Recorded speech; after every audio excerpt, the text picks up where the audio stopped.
सुप्रिया सुळेंना जेव्हा विचारलं तेव्हा त्या म्हणाल्या की आम्ही त्यांच्या सूचनेची नोंद घेऊ आणि आज सकाळी नाना पटोले हे अचानक दिल्लीला रवाना झाले, त्यांना पक्षश्रेष्ठीने बोलवले. मी कोणत्याही पक्षाचं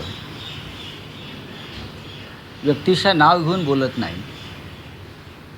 माझं इतकंच म्हणणं आहे की सध्या जी लोकशाहीची, संविधानाची आणि एकंदरीतच देशातल्या सर्व संस्थांची अवस्था पाहता गेल्या 12 वर्षातली काँग्रेस पक्ष अधिक मजबूतीनं समोर आला पाहिजे. राहुल गांधी तसे प्रयत्न करतायत, कष्ट करतायत, पण त्यांना अधिक मजबूती मिळण्यासाठी काँग्रेस पक्षातून वेळोवेळी अनेक घटक, अनेक नेते बाहेर पडले. त्यांनी पुन्हा एकत्र येऊन मूळ काँग्रेस मजबूत करावी ही भूमिका मी मांडली. आता या संदर्भात कोणत्या घटकानं काय करायचं हा त्यांचा प्रश्न आहे, पण मला असं दिसतं की त्या संदर्भात राष्ट्रीय स्तरावर आता एक डिबेट सुरू झाली आहे, चर्चा सुरू झाली आहे आणि काही हालचाली सुरू झाल्या आहेत. त्याचं स्वागत केलं पाहिजे. दुसरा विषय मी आपल्यासमोर काल एक मांडायचा राहून गेला आणि आपण पण मांडला नाही. अयोध्येतल्या राम मंदिरात श्रीरामाच्या दानपेटीतून आतापर्यंत 5 कोटी रुपयाचा अपहार झाल्याची बातमी धक्कादायक आहे. 5 कोटी रुपयाचा अपहार झाला हे एक प्रकरण समोर आलं. प्रत्यक्ष अयोध्येच्या मंदिरामध्ये रामाच्या दानपेटीतून, त्याला चढावा म्हणतात, तिथे दान म्हणतात, त्या दानपेटीलाच हात घालण्याचं धाडस कोणता हिंदुत्ववादी करू शकेल? तुम्ही उठसूट अतिरेक्यांपासून धोका आहे राम मंदिराला, हे अतिरेकी घुसले, ते अतिरेकी घुसले. मग हे अतिरेकी कोण आहेत?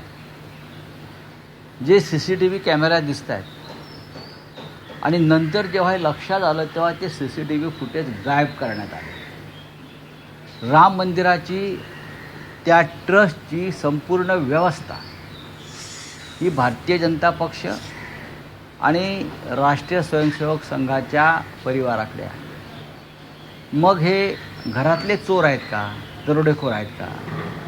याच्याविषयी अद्याप नरेंद्र मोदी, ज्यांना 12 वर्ष झाली प्रधानमंत्री पदाला आणि ज्यांनी एक मोठा सोहळा केला आणि मला वाटतं 8-10 दिवस मंदिरात बसून व्रत आणि तप केलं, त्या मंदिरामध्ये प्रभू श्रीरामाचे 5 कोटी रुपये चोरणारे कोण आहेत? हे 100% भारतीय जनता पक्षाचेच लोक आहेत. हे कळल्यापासून आम्ही अस्वस्थ आहोत. शिवसेना पक्षप्रमुख उद्धव ठाकरे अस्वस्थ आहेत. काल त्यांच्याने आमची चर्चा झाली आणि असं ठरलं आहे आमचं साधारण की बहुतेक आपल्याला रामाचं परत बोलवणं आलेलं आहे अयोध्येमध्ये. आम्ही यावं पुन्हा एकदा आणि या विषयाला तोंड फोडावं तिथे बसून. आम्ही स्वतः म्हणजे शिवसेना किंवा शिवसेना पक्षप्रमुख उद्धव ठाकरे हे सुरुवातीला राम मंदिर उभं राहत असताना ज्यांनी मोठी देणगी दिली 1 कोटी रुपये त्या काळात, ते आम्ही आहोत. त्याच्यामुळे आम्हाला त्या देणग्यांचं महत्त्व माहिती आहे. आम्ही पहिल्याच दिवशी आमच्याकडून 1 कोटी रुपयाचा धनादेश हा राम मंदिर ट्रस्टला राम मंदिर उभारण्यासाठी दिला. नंतर खूप लोकांनी दिले असतील गुप्तदान, आमचं उघड दान आहे. या दानपेटीचे चोर कोण, त्यात कोणाचा हात आहे, हे पैसे कोण पळवतं आहे वारंवार, CCTV फुटेज का गायब करण्यात आलं आहे, याची चौकशी का होत नाही?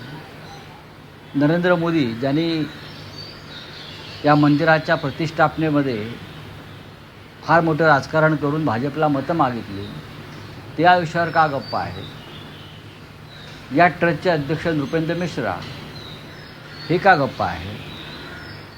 त्या भागातले भाजपचे एक नेते ब्रजभूषण सिंग यांनी काल सांगितलं आहे की त्या भागातले खासदार होते, अनेक वर्ष नेते आहेत त्या भागातले, राम जन्मभूमीच्या आंदोलनात ते होते. ते म्हणतात की माझ्याकडे पूर्ण माहिती आहे, पण ही इतकी मोठी माणसं आहेत की माझ्या जीवाला धोका निर्माण होईल, मी काय बोललो.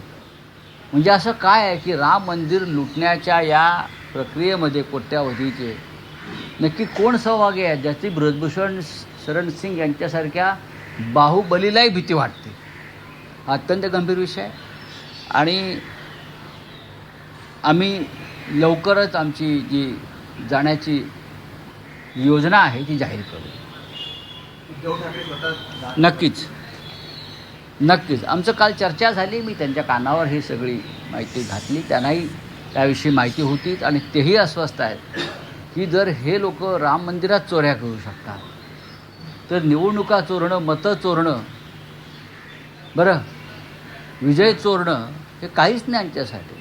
यांना राम मंदिरातली दानपेटीतले 5 कोटी चोरताना जर भीती आणि लाज वाटत नसेल तर मतं चोरणं, EVMचा ताबा घेणं, हा अख्खी निवडणूक ताब्यात घेणं, संविधान ताब्यात घेणं याचं त्यांना काहीच वाटणार नाही. नाही, पण रावसाहेब तुम्ही जेव्हा भूमिका मांडताना असं म्हणतात की खूप मोठी माणसं आहेत, ब्रिजभूषण शरण यांनी असं सांगितलेलं ब्रिजभूषण आहे. शरण सिंग सांगतात. तर समजा जर ह्या प्रकरणाची दखल घेतली जात नसेल तर शिवसेना उद्धव बाळासाहेब ठाकरे पक्षाच्या वतीनं या संदर्भात काही तक्रार नोंदवली जाणार आहे का की नाही, जेणेकरून असं आहे त्याची की चौकशी सुरू होईल? असं आहे की तक्रार कशाकरता नोंदवायला पाहिजे. अनेक गोष्टी उघड झाल्या.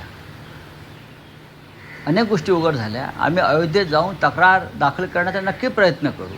अनेक गोष्टी उघड झालेल्या आहेत. पैशाची अफरातफर झाली आहे मोठ्या प्रमाणात, हे सिद्ध होत आहे. CCTV फुटेजला पैसे चोरताना